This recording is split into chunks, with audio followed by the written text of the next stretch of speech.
행복한 정시 기도 시간입니다. 감사를 잊어버리지 마십시오. 마귀는 때로는 문제와 사건 속에서 감사를 잃어버리고 옛체질, 원망, 불평하고 남 탓하는 그런 사람으로 또 바꾸려고 합니다. 저질 인간으로 바꾸려고 하는 거예요.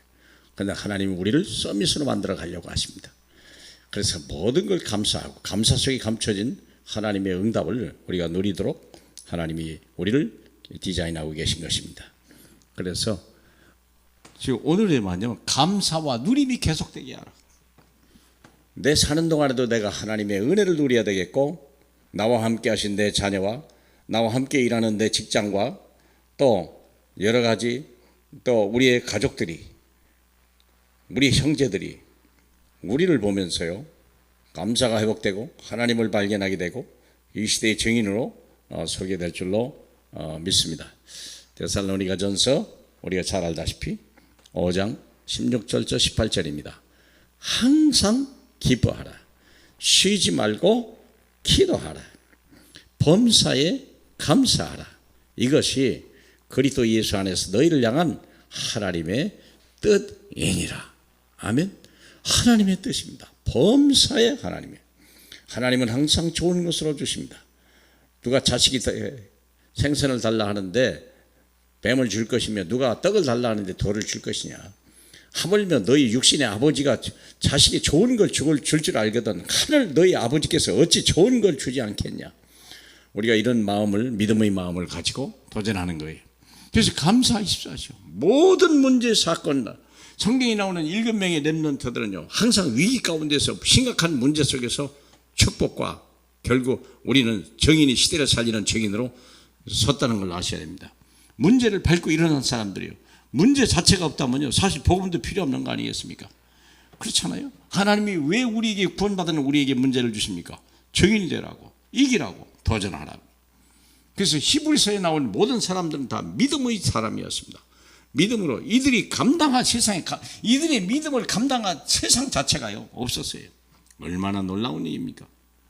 그리고 초대교회도 전체 그랬어요. 최악의 상황인데도 불구하고 그들은요, 하나님이 주신 138 오직 예수, 오직 하나님 나라의 일, 그리고 성령의 능력을 가지고 그들은 도전한 것입니다.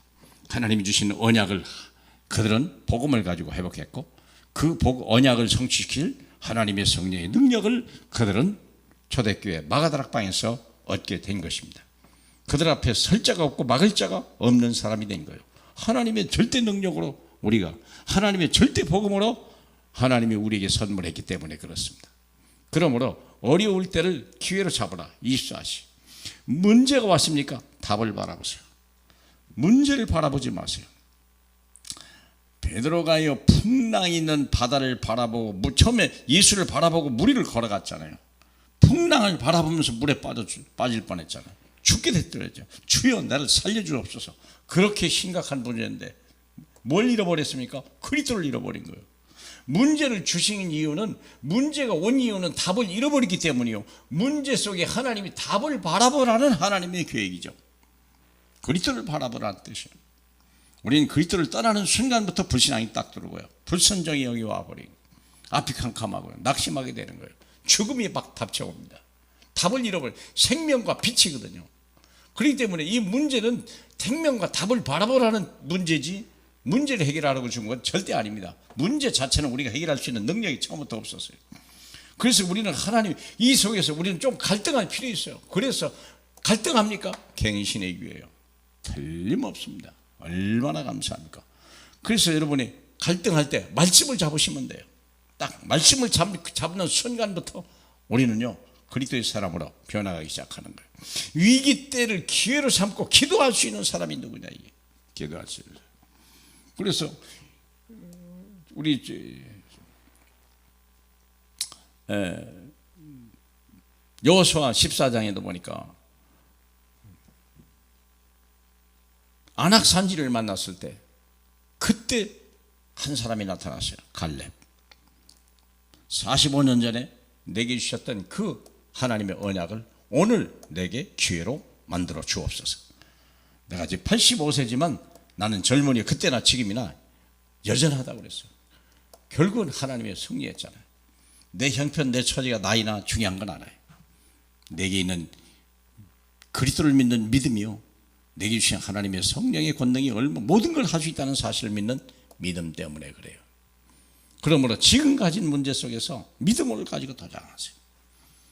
그냥 객기 부리지 말고 이미 완성했다고 하는 믿음, 그리고 하나님의 성령이 내게 와 있다는 그 믿음이요, 하나님이 우리에게 미션을 주셨다고 하는, 우리 창세기 1장 아니 사도행전 1장 3절, 그리고 모든 문제에 해결했다는 사도행전 1장 1절 예수 그리스도, 그리고 1장 8절에 하나님의 성령이 우리와 함께 계시다는 그 믿음을 가지고 하면 개인의 문제든 교회 문제든요, 직장의 문제든지 어디서든지 증인이요, 가정에서도 증인 되시기 바라고, 교회 안에서도 늘 감사하는 증인이 되시기 바라고, 여러분의 직장에서도 문제 속에 홀로 하나님의 일을 보시고 하나님의 계획을 바라보시고, 여러분이 안심하라, 어젯밤에 내가 섬기는 그 하나님께서 여러분을 내게 맡기고 이 일을 내게 맡기고 이 회사를 나에게 맡겨주셨다.